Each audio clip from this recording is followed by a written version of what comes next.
Welcome to the demonstration of my final year research, automated system for identifying pulsar stars from pulsar candidates.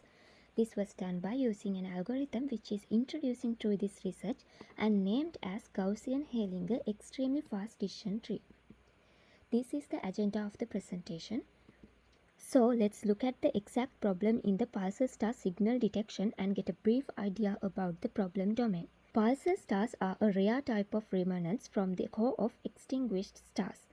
Pulsars are the lighthouses in the space because these objects have stronger magnetic fields than the other cosmic objects. Therefore, when rotating, these objects emit two energy beams per rotations from its poles of the magnetic field, and rotations make it brings to the mind light beams of a lighthouse which is visible to the observer as a pulse or a blink when beams are toward the observer like this.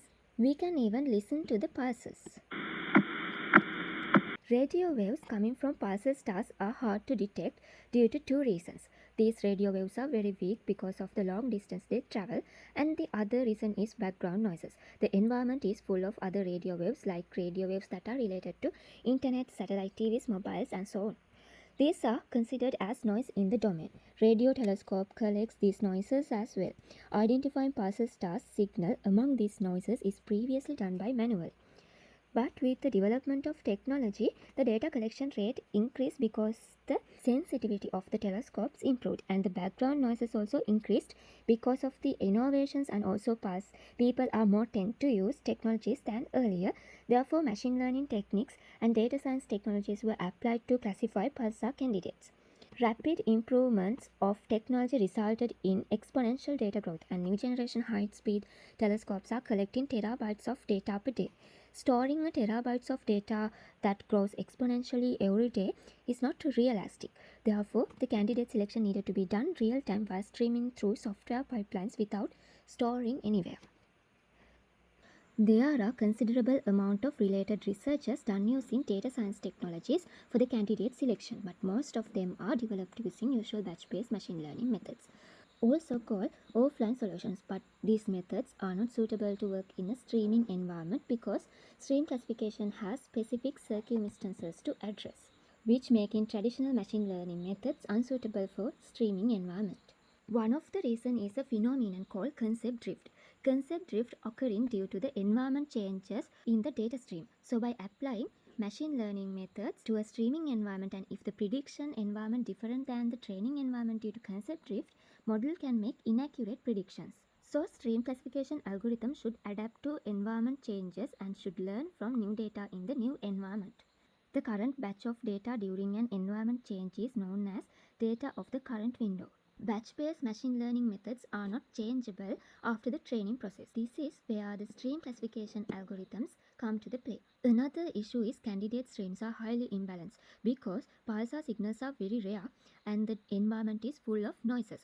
When using traditional machine learning algorithms, this imbalanced data problem is handled by generating artificial data with different methods in the training phase. But stream classification algorithms are training even while making predictions. Therefore, using artificially data generation method is not a practical solution. So, a stream classification algorithm for pulsar candidate classification should be accurate as the traditional batch-based methods, should be fast enough to work with data streams without missing any inputs, should adapt to the changes of concept drift, should learn incrementally from new data, should not be harmed by an imbalanced nature of data when learning incrementally.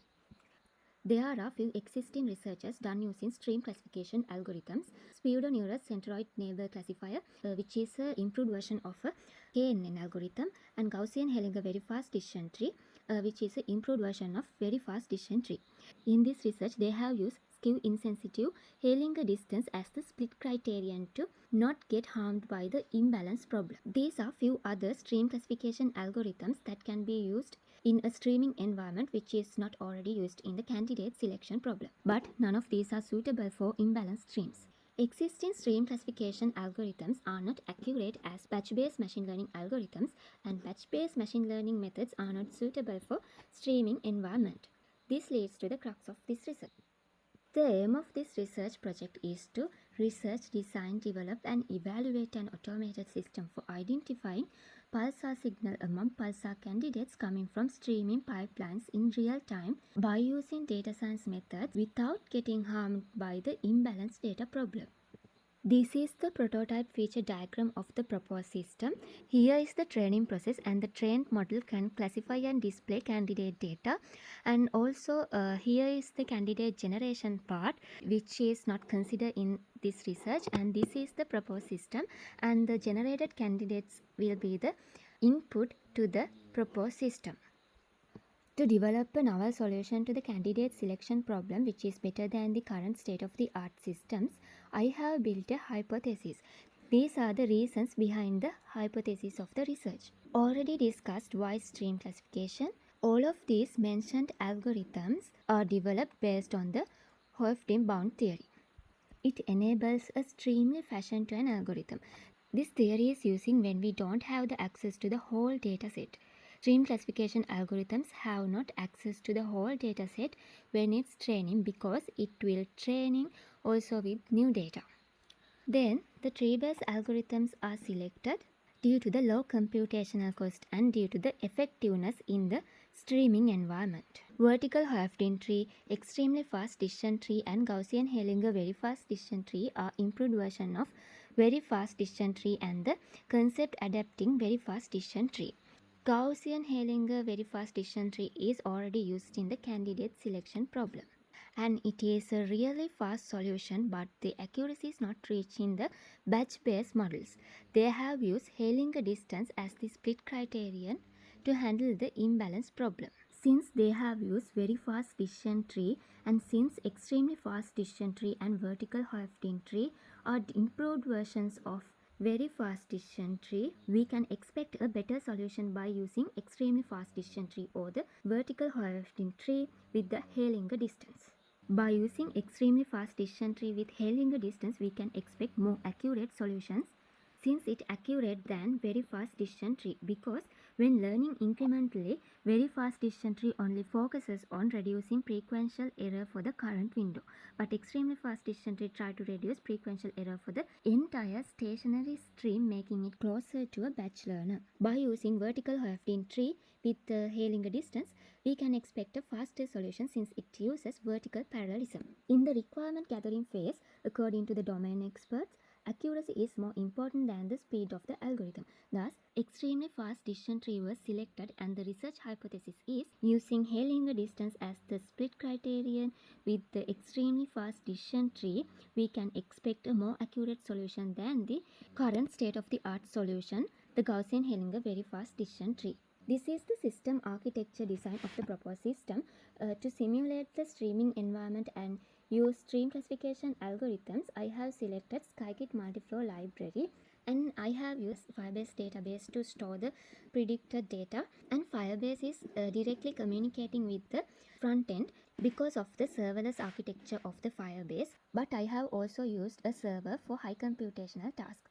I have used Scikit Multiflow implementation of the extremely fast decision tree. The Scikit Multiflow library have implemented Hellinger distance as well, but the research team who developed this Gaussian Hellinger extremely fast decision tree have presented another equation to calculate Hellinger distance. And they have proposed that this way is low computational cost than the usual equation, because this only use simple statistics of the distributions of the feature attributes in the pulsar and non-pulsar classes. And it is the equation they have also used when developing the Gaussian-Hellinger very fast decision tree. So the Scikit Multiflow does not have implemented this low computational cost equation. Therefore, I have implemented that equation inside the Scikit Multiflow library.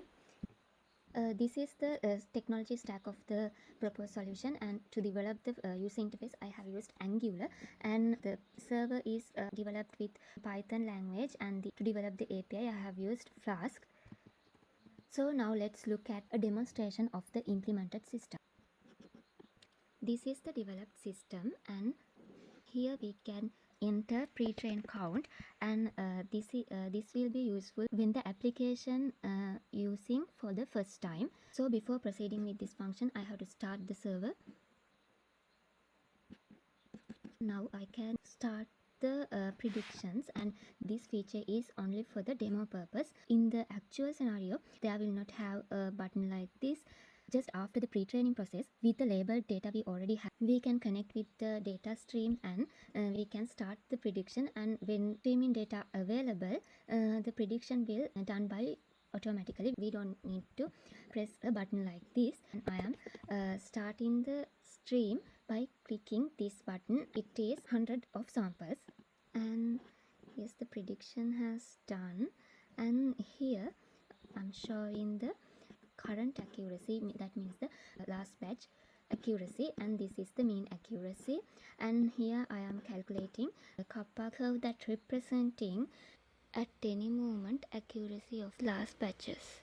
And after making some predictions, let's make another 200. The next step is verification. When a model make a prediction, scientists have to verify with their observation with telescopes. They can make observations and decide whether it's a true pulsar or not. So by after they got verified whether it's a true pulsar or not, they can do the verification process. Here, just for the demo purpose, I have mentioned here the jewel class. So by looking at that, I'm confirming. Also, in the requirement gathering phase, one interviewee mentioned that it's better to save non-pulsar predictions as well, but it's not a practical task with the data amount. So therefore, I have saved some of the non-pulsar predictions as well. He mentioned that because we can't predict what are the future research, so they might need non-pulsar as well. So here I am save pulsar and some of the non-pulsars to the database and display here.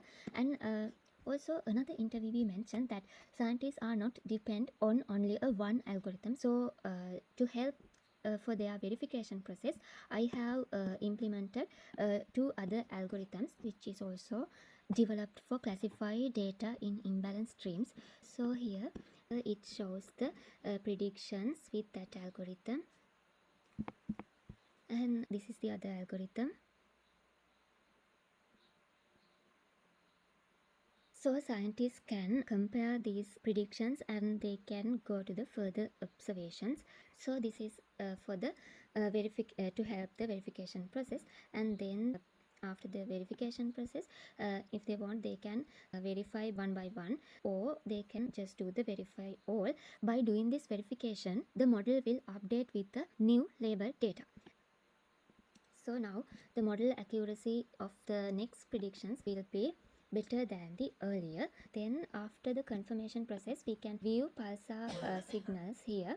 And also this is for the scientists who need to do their experiments with the pulsars.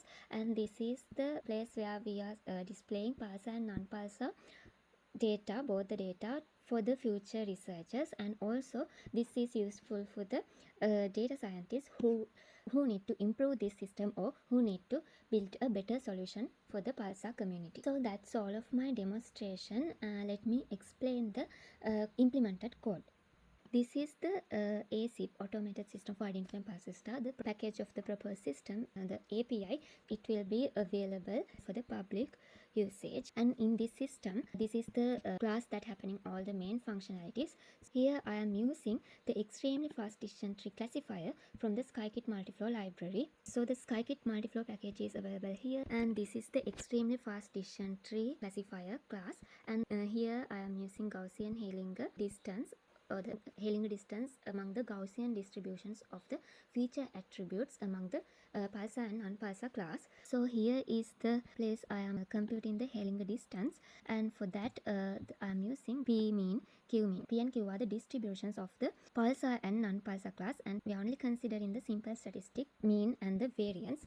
So here we have used that mean and the variance to calculate the Heilinger distance, and this compute Heilinger method is using here in the numeric attribute observer class. Here it uses the calculated Heilinger distance to find the best split attribute. So the algorithm is skew insensitive. So that is the implementation of the Heilinger distance inside the Scikit Multiflow library. And also this is the Heilinger distance that already implemented inside this library, which is calculate using this equation, the high computational cost one, and this is the main class of that API. Here I am initializing extremely fast decision tree with Gaussian-Hillinger as the split criterion. So in the extremely fast decision tree, these are the defined split criterion, and I am using Gaussian-Hillinger as the split criterion in this implemented system, and these are the other method that used to evaluate, and this is the pre-train stream method, and then make predictions, learn from all and learn one by one, and these are the other helper methods, and this is the Firebase helper class that handle the Firebase related functions, and this is the Flask API that when calling the API, these methods make predictions and learn from all, pre-train, these methods will be called, and that is the explanation of my implemented code. And I have done number of testings to evaluate the proposed algorithms. These are the competitive benchmarking of the proposed algorithm, and I have compared the proposed algorithm with 4 other batch-based machine learning methods and 3 stream classification algorithms, and Gaussian-Hillinger extremely fast decision tree shows that it has better accuracy than the other stream classification algorithms. The accuracy is lower than the batch-based machine learning methods, but for the streaming environment, those are cannot be used. So to use in the streaming environment, proposed algorithm can consider as a better solution, but when comparing the speed of the algorithm, Gaussian-Hillinger very fast decision tree is really fast solution, but as mentioned by the domain expert, the accuracy is more important than the speed of the algorithm, so we can consider Gaussian-Hillinger extremely fast decision tree is a better solution since it is more accurate than the other stream classification algorithm. So when comparing accuracy, we cannot only rely on the accuracy measure because the stream or the data is imbalanced. So therefore, we have to mainly consider or the mainly depend on the kappa measure and G-mean, because those are the better evaluation measures for imbalanced streams. And also I have compared the proposed algorithm with other 3 stream classification algorithm for imbalanced streams by applying to other imbalanced datasets, and the result shows that this proposed algorithm is competitively or the equally perform with the other algorithms. And I have also calculated the time complexity and the big O notation for the proposed algorithm. So according to these data, we can say Gaussian-Hillinger extremely fast decision tree is a linear rhythmic algorithm which has the order of growth of O n log n. But in the first 8000 of data, it does not show a linear rhythmic behavior. It has a higher computational cost than the linear rhythmic. So this can be assumed that this is because when the algorithm see data for the first time, it has to build the tree. So after the tree has built for some extent, algorithm only have to consider about the updating according to the changes. So therefore, it shows linear rhythmic behavior. So another thing that support for that assumption is time that take to make the predictions are very small than this times that need build or updating. So most of the time is using not for the predictions, it is for the update in the model. Also, I have done the hypothesis testing. So null hypothesis is by developing a Gaussian-Hillinger extremely fast decision tree, it does not make any difference in the pulsar astronomy domain, and the alternative hypothesis is by developing Gaussian-Hillinger extremely fast decision tree, we can expect a better kappa value or better accuracy than the current state of the art systems. So this is the significance, and I have calculated the p-value, and p-value is lower than the significance, so we can reject the null hypothesis and accept the alternative hypothesis. So these are the some of the evaluations I have got from the domain experts, and domain experts included lecturers at Sri Lanka Planetarium, data scientists in the industry. Limitations and future enhancements are we can improve the speed of the algorithm by distributional prediction. So we can do it by using multiple threads and to make predictions and update a shared model, or by implementing data parallelism like done in the vertical Hoeffding tree, but applying concurrency to the algorithm while keeping the ability to handle the concept drift and updating the model is far beyond the scope of this project, and it's better to improve accuracy, and additional features like location data related to the stars are not currently displaying. So, as a conclusion, research skills, stream learning, Flask, and using Firebase with Python are the new skills acquired through this research project. And data science skills, Python, Angular, concurrent programming, writing skills are the existing skills that are improved through this research project. Lack of experts in the problem domain, also with their busy schedule, it was hard to plan an interviews. Most of them are not Sri Lankans, therefore time zone differences made it more difficult. Contribution to the software engineering is Stream classification algorithms were increasingly utilized to address the issue of big data, not only in the domain of pulsar astronomy. Classifying data real time is a requirement in many problems in the domain such as intrusion detection systems, spam filtering, and medical diagnosis. In most of these situations, the streaming environment have common issues to address as in pulsar candidate streams such as imbalance problem. By introducing a novel solution that fits with these requirements of imbalanced streaming environment, it will benefit for entire big data applications. And the contribution to the domain of astronomy is pulsar stars are extremely advantageous for astronomy, and there is a need of detecting rest of the undetected pulsars. By providing a fast and accurate automated system that classify streaming candidates, the pulsar search process can be improved and overcome the analyzing large amount of data problem. Thus, the research will benefit for both of the domains, software engineering and astronomy, which is commonly known as astroinformatics. Thank you for watching.